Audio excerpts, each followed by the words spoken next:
Hello दोस्तों, कैसे हैं आप लोग। मेरा नाम है मैं इस वीडियो में हम लोग करने वाले एक आईटीसी का मोस्ट इंपॉर्टेंट क्वेश्चन जो कि रूल 42 और 43 से रिलेटेड, जिसमें आप सीख जाओगे कि रूल 42 और 43 को कैसे अप्लाई करते हैं। क्योंकि अगर ये सीख जाओगे तो ऑलमोस्ट सारे क्वेश्चन कर पाओगे। मैराथन तो देख लियोगी तो कॉन्सेप्चुअली तुम क्लियर हो चुके हो, बट क्वेश्चन सॉल्व करना बहुत ज्यादा इंपॉर्टेंट है। अगर आप ये वीडियो एग्जाम के एक दिन पहले देख रहे हो तो all the very best for your exam and preparation. बहुत अच्छे से प्रिपेयर करना और अच्छे से एग्जाम देना, और फोड़ के आना और कमेंट करना भूलना मत, जो मैंने कल बोला था। अब आ जाओ यहाँ पे, क्वेश्चन नंबर 6 अपने सॉल्व करने जा रहे हैं। ये अपने क्वेश्चन ईयर में पेज नंबर 119 पे दिया हुआ है, और आपको ये मिलेगा आरटीपी मई 2019 में। ठीक है, आरटीपी मई 2019 का क्वेश्चन है। इसको कैसे समझते हैं पहले ये देखते हैं, और उसके बाद इसको सॉल्व करते समझते साथ साथ। आ जाओ आ जाओ, तुम लोग एक नया तरीका दिखाता हूँ क्वेश्चन बनाने का। तो X Y Z private limited है, अपने को भी मतलब नहीं है। उसका दो टैक्सेबल प्रोडक्ट है, अल्फा और बीटा। तो टैक्सेबल प्रोडक्ट इसका कौन सा है? अल्फा और बीटा। और एग्जाम प्रोडक्ट इसका है गामा। लेकिन 1 अक्टूबर को इसके ऊपर बिजली गिरी, और क्या हुआ, जो बीटा है वो एग्जाम्प्ट हो गया, और गामा है उससे विड्रॉ कर लिया गया एग्जाम्पशन। यानी इन शॉर्ट, इस कहानी से अपने को क्या सीखने मिला? इस कहानी से बस अपने को एक ही चीज सीखने मिली जिसका अपने को ध्यान रखना है, और वो ये है कि अल्फा और गामा जो है वो अपना टैक्सेबल है, और अपना जो बीटा है वो एग्जेम्प्ट है। बस यही जानना है आपको। क्या जानना है? कि जो आपका अल्फा गामा टैक्सेबल है और बीटा जो है एग्जेम्प्ट है। इससे ज्यादा इस लाइन का और कोई मतलब नहीं निकलता है। फिर अक्टूबर मंथ का अपने को दिया हुआ है टर्नओवर। टर्नओवर दिया जिस इज एक्सक्लूसिव ऑफ टैक्स। तो टर्नओवर कितना है? 9 लाख, 10 लाख और 6 लाख। Okay, very good. इसमें तो कुछ ज्यादा कंफ्यूजन था नहीं, इजी था। आ जाओ, मेन चीज यहाँ पे स्टार्ट होती है। ठीक है, अच्छा ये टर्नओवर का क्या यूज होगा बताता हूँ, अभी समझ जाओगे। तो मशीनरी यू है जो कि यूज किए गए हम लोग ऑल थ्री प्रोडक्ट, यानी थ्री प्रोडक्ट्स में यूज किया मशीनरी ई को। उसका प्राइस दिया है और उसका जीएसटी अमाउंट दिया है। कब खरीदे हैं? 1 अक्टूबर को। ओके, 1 अक्टूबर को ही खरीदे हैं। तो ये कॉमन हो गया। ये कॉमन क्यों हुआ? चूंकि ये तीनों के लिए यूज हो रहा है इसलिए कॉमन हो गया। ठीक है, अब याद करो, मशीनरी मशीनरी है तो अपने क्या अप्लाई करते हैं? रूल 43। और इनपुट के रूल 42। अच्छा, ये 42 और 43 क्या होता है? कॉमन क्रेडिट को बाइफरकेट करने के लिए। ओके, आ जाओ। फिर अपने पढ़े एक मशीनरी वी है। मशीनरी वी है जो अल्फा और गामा के लिए। अच्छा, अल्फा और गामा के लिए तो आ जाओ यहाँ पे। अल्फा गामा क्या है? अपना टैक्सेबल है, तो ये एक्सक्लूसिवली टैक्सेबल के लिए यूज हो रहा है। तो ये टैक्सेबल अपने साइड में लिख दिया। फिर मशीनरी डब्ल्यू है जो कि भी 1 अक्टूबर को आया। ये भी 1 अक्टूबर को आया था। और ये किसके लिए यूज होता है? बेटा के लिए। ओके, बेटा बीटा क्या है? बीटा अपना एग्जेम्प्ट होता है। तो ये किसके लिए? एग्जेम्प्ट के लिए। अच्छा, अपने को क्या बाइफरकेट करना होता है? सिर्फ जीएसटी अमाउंट याद रखना। ठीक है, अपने को परचेज अमाउंट से कोई लेना देना नहीं है। अगर रेट दिया होता तो परचेज पे लगा के अपने जीएसटी अमाउंट लिखाते, पर डायरेक्ट जीएसटी दिया तो अपने वही लेंगे। जीएसटी ये क्या? इनपुट है, ये आउटपुट नहीं है, याद रखना। फिर एक आता है मशीनरी वाई। फिर क्या आता है अपने पास? Machinery Y. मशीनरी वाई जो है वो बीटा के लिए यूज होता था पहले। ठीक है, पहले बीटा के लिए यूज होता था। इसको 4 साल पहले खरीदे थे। अब ये गामा के लिए भी यूज होगा। ठीक है, अब मतलब बीटा के लिए भी हो रहा है, गामा के लिए भी हो रहा है। यानी ये कॉमन हो गया। टैक्सेबल और एग्जाम दोनों के लिए यूज हो रहा है। तो ये क्या हो गया? एग्जाम टू कॉमन में चला गया। एग्जाम था पहले, अब कॉमन में आ गया। ओके, अब मशीनरी जो जेड है अपना, मशीनरी जो जेड है वो 2 इयर्स पहले अपने परचेज किए थे। और ये ऑल थ्री प्रोडक्ट्स जो है, ऑल थ्री प्रोडक्ट्स के लिए यूज होता है। ठीक है, तो ये हो गया कॉमन, कॉमन ओल्ड। अच्छा, इसमें आपको एक चीज और ध्यान रखनी है। इसमें जो आपको जो एक चीज ध्यान रखनी है वो ये है कि देखो, पहले तो क्या था? अपना बीटा जो था वो टैक्सेबल था। फिर बीटा क्या हो गया? एग्जाम। और फिर एग्जाम से ये वाली मशीनरी चली गई कॉमन में। तो जब ये टैक्सेबल था तो ये तो ऑलरेडी हम लोग इलेक्ट्रॉनिक क्रेडिट लेजर में ले चुके होंगे ना। नहीं समझा? रुको अभी समझाता हूँ, जस्ट वेट। अब देखो, ये रॉ मटेरियल है, ये रॉ मटेरियल है, ये रॉ मटेरियल के, ये अल्फा के लिए, ये बीटा के लिए, ये गामा के लिए। ठीक है, अल्फा और गामा अपना टैक्सेबल होता है, बीटा जो होता है अपना एग्जेम्प्ट होता है। तो ये टैक्सेबल के लिए हो गया, एग्जेम्प्ट के लिए हो गया, टैक्सेबल के लिए हो गया। ये रहा उसका आईटीसी। ठीक है, तो अभी जो मोटा मोटी मेरे को जितना पढ़ के समझ में आया वो ये आया है कि ये जो है अपना पूरा यहाँ तक, ये किसका? ये है अपना रूल 43 के लिए, करेक्ट। और ये वाला जो है अपना, ये तीन एफ जी और एच जो है वो है अपना rule 42। Great, very much simple. अब आ जाओ यहाँ पे। ये आपसे मांग क्या रहे हैं? देखो, ये आपसे मांग रहे हैं कि कितना आईटीसी आप क्रेडिट करोगे इलेक्ट्रॉनिक क्रेडिट लेजर में। फिर बोलते हैं कि aggregate value of common credit बताओ, जिसको हम लोग प्यार से क्या बोलते हैं? टीसी। ठीक है, फिर बोलता है common credit attributable to exempt supply. तो इसको हम लोग प्यार से क्या बोलते हैं? टीई। Very good. और जीएसटी लाइबिलिटी बताओ। यानी टोटल 4 चीजें बतानी है, भूलना मत। रेट दिया हुआ 18%, जीएसटी लाइबिलिटी और 18%। इससे अपने क्या सीख के कि जो टर्नओवर है उसमें अगर 18% मारेंगे तो आउटपुट टैक्स आ जाएगा, उससे इनपुट सेट ऑफ कर देंगे तो अपना आंसर आ जाएगा रूल 42 43 अप्लाई करके। अब फटाफट इसको अच्छे से समझते स्टेप बाय स्टेप, ठीक है। तो सबसे पहले मेरे से कितना मांगे कि कितना आईटीसी में जाएगा और कितना कॉमन क्रेडिट में जाएगा। अब रूल 42 वाला जो है, ठीक है, जो रूल अपना 42 वाले हैं, जो रूल 42 वाले हैं वो तो डायरेक्ट है, उसमें तो कुछ भी कॉमन के लिए यूज नहीं हुआ है, रॉ मटेरियल इंडिविजुअली यूज हुआ है। तो टैक्सेबल एग्जेम्प्ट, तो 27 प्लस 18, 27,000 प्लस अगर 18,000 हम करें, यानी ये 27 और ये 18, एग्जाम्प्ट वाला तो डालेंगे नहीं क्योंकि वो तो एक्सक्लूसिवली एग्जाम्प्ट के लिए यूज हो रहा है, तो उसको हटा देते, सीधा 2 ही डालते हैं।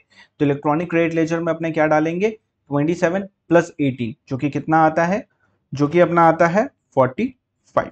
इसको अपने किस में डालेंगे, इलेक्ट्रॉनिक क्रेडिट लेजर। अच्छा, अपने कोई क्वेश्चन और सॉल्व करना था ना इलेक्ट्रॉनिक क्रेडिट लेजर से रिलेटेड, तो लगे हाथ तो उसको यहाँ पे लिख लेते हैं। तो अपने को क्या चाहिए, 45,000 प्लस, और क्या डालेंगे। रूल 42 का तो सॉल्यूशन हो गया। अब बात करते हैं 43। 43 में भी दो पार्ट होते हैं, ठीक है, एक जाएगा इलेक्ट्रॉनिक क्रेडिट लेजर में, एक जाएगा तुम्हारा कॉमन में। तो इलेक्ट्रॉनिक क्रेडिट लेजर में तुम्हारा क्या जाएगा, इलेक्ट्रॉनिक क्रेडिट लेजर में देखो मशीनरी यू जो है वो कॉमन के लिए यूज हुआ है 36,000, तो ये चला जाएगा। याद करो अपने क्या करते थे, कॉमन वाला ए वाला भी इलेक्ट्रॉनिक क्रेडिट लेजर में डाल देते थे, तो 36 चला जाएगा।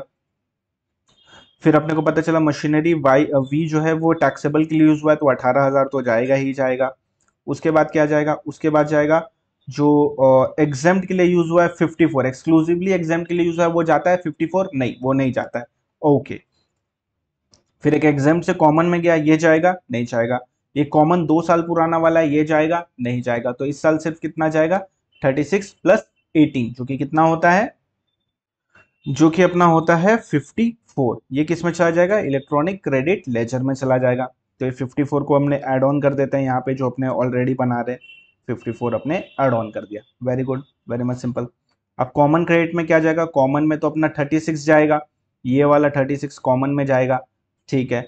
एग्जाम टू कॉमन हुआ है तो ये 72 भी जाएगा, और ये कॉमन 54 वाला भी जाएगा, यानी 36 72 एंड 54, 36 72 एंड 54। समझा ये कहां से आया, आपने पहले ही बाइफरकेट कर लिया क्या क्या कॉमन है, तो कॉमन वाले को कॉमन में डाल दिया। अच्छा, अब आप बोलोगे कि ये 36 देखो, ये 36 तो मैंने इसमें डाला है, बट ये 72 एंड 54 को अपने इलेक्ट्रॉनिक क्रेडिट लेजर में क्यों नहीं डाले, तो उसका रीजन है, उसका रीजन बहुत सिंपल है। उसका रीजन ये है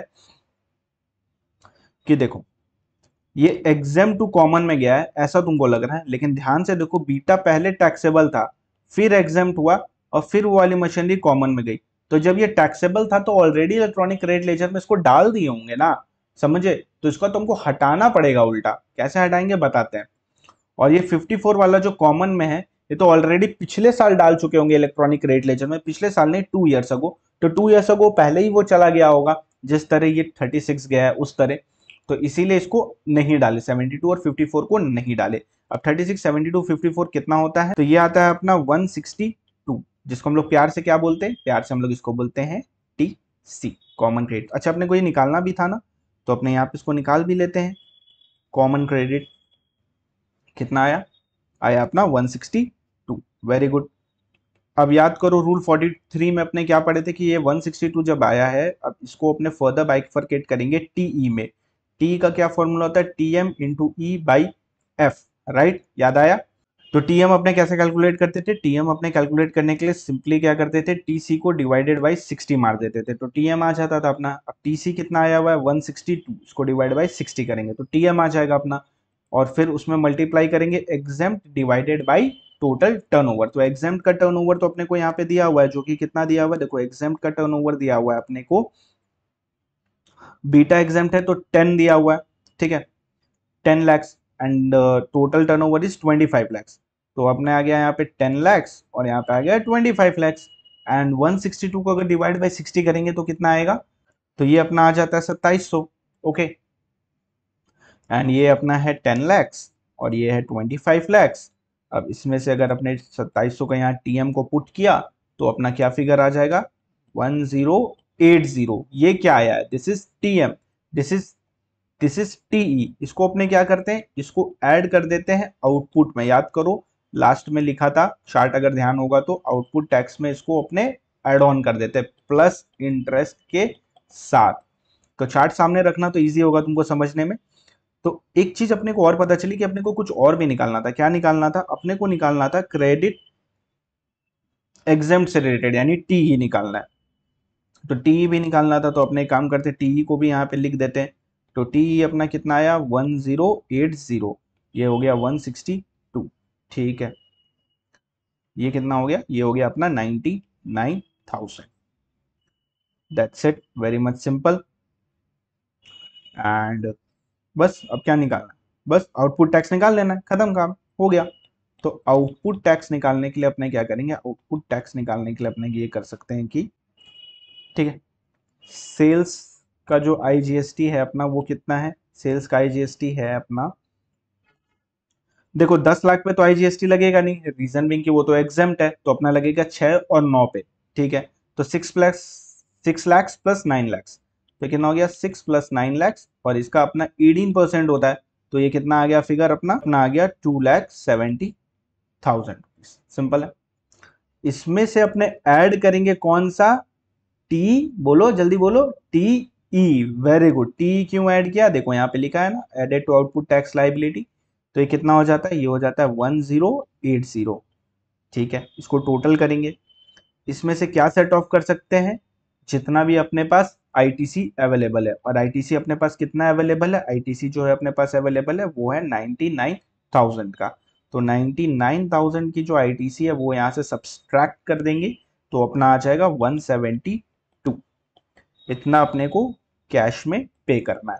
दैट्स इट। कितना सिंपल था क्वेश्चन, कुछ भी इसमें एज सच का ज्यादा कॉम्प्लिकेटेड तो मेरे को लगा नहीं कि कुछ था। चीजों को समझो, अच्छे से बाइफर्केशन करोगे अगर चीजों का, तो तुमको समझ में आएगा। बारीक से हर एक पॉइंट को पढ़ो और उसको अकॉर्डिंगली तुम अपने हिसाब से सजा लो। इससे क्या होगा कि तुमको काफी इजी हो जाएगा वो चीज सॉल्व करने के लिए। ये क्वेश्चन में कुछ भी एज सच तुमको अगर टफ लगा हो तो बताओ, कमेंट सेक्शन में बताओ, या तो फिर टेलीग्राम में मैसेज कर दो। आज तो पूरा दिन अवेलेबल हूँ क्योंकि आप लोग का एग्जाम है, तो आप टेलीग्राम में मैसेज कर दो, मैं तुरंत रिप्लाई कर दूंगा। So that's it. ये तो वेरी मच सिंपल था। इसमें जो एक चीज जो आपको ध्यान देने वाली थी ना, वो यही वाली थी। बस आप जो भी फंसोगे ना, आप लोग सब इस वाले ही पोर्शन में फंसोगे। ये कहाँ से आया? तो ये कहाँ से आया मैंने आपको एक्सप्लेन कर दिया है कि जो 72 है, मतलब इसमें आप इस चीज में फंसोगे ना, इसमें आप इस चीज में फंसोगे कि इसको अपने यहाँ क्यों नहीं लिया। ठीक है, इसका रीजन है ना क्यों नहीं लिया।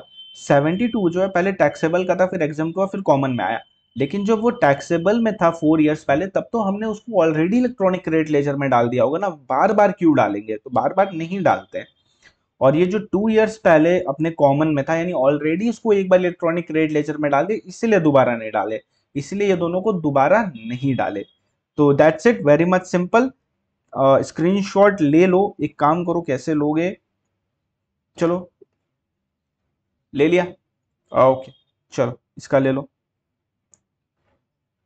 ले लिया? ठीक है, आंसर का ले लो। ठीक है। अच्छा, एग्जाम में ऐसे लिखना है? नहीं यार, एग्जाम में तो तुमको इसको प्रॉपरली प्रेजेंट करके लिखना पड़ेगा ना। देखो अपने जो वैसे लिखे ना, बस तुम उसको ही यहाँ पे ऐसे सजा के लिखते चले जाना, और हर एक का नोट देना बहुत ज्यादा इंपॉर्टेंट है। नोट में क्या लिखना होता है? नोट में वही लिखना होता है जो तुम किए हो, और कुछ भी यूनिक नोट नहीं है इसमें। जो किए हो बस वही लिख देना, तुमको फुल मार्क्स मिल जाएंगे। और रूल नंबर याद है तब तो फिर बहुत ही बढ़िया बात है, सोने पे सुहागा है, तुमको आराम से मार्क्स मिलेगा, कोई दिक्कत नहीं है। देखो जो जो किए है ना, आपने तो बस शॉर्टकट में लिखा है ना उसको छोटा छोटा करके, ये लोग बस उसको बड़ा बड़ा करके लिखा है। एंड हर एक का एक नोट दिया हुआ है, क्योंकि हर चीज जो भी हो रही है ना वो नोट के थ्रू ही होगी। बिना नोट के उसको करना का ट्राई मत करना, वरना मार्क्स कट जाएंगे। और जो मैंने नोटेशन यूज किया वही नोटेशन तुमको यूज करनी है, कोई और नोटेशन मत यूज करना, क्योंकि वही लिखा हुआ है रूल में और वही करना है। तो होप सो आपको समझ में आ गया होगा कैसे क्वेश्चन सॉल्व करते हैं रूल 42 एंड 43 का। इसी तरह आप बहुत सारे क्वेश्चन सॉल्व कर सकते हो। रिफंड वाला क्वेश्चन भी अपलोडेड है, तो वो जरूर देख लेना। And all the very best for your exam. अच्छे से प्रिपेयर करना, ज्यादा वीडियो वगैरह आज मत देखना, कोशिश करना सेल्फ स्टडी करने का, क्योंकि वही अभी सबसे ज्यादा इंपॉर्टेंट है। चलो bye bye, take care. Marathon uploaded है, कुछ भी प्रॉब्लम होगा किसी भी कॉन्सेप्ट में तो वहां से देख लेना, वरना कॉन्सेप्चुअल वीडियो भी अपलोडेड है, वहां से भी देख लेना। जहां से मन करे वहां से देख लेना, लेकिन कल अच्छे से एग्जाम देना, और एग्जाम से आने के बाद मेरे चैनल पे आके कमेंट जरूर करना भूलना मत कि कैसा हुआ, कुछ वैल्यू एडिशन हुआ कि नहीं हुआ। चलो all the very best, best of luck.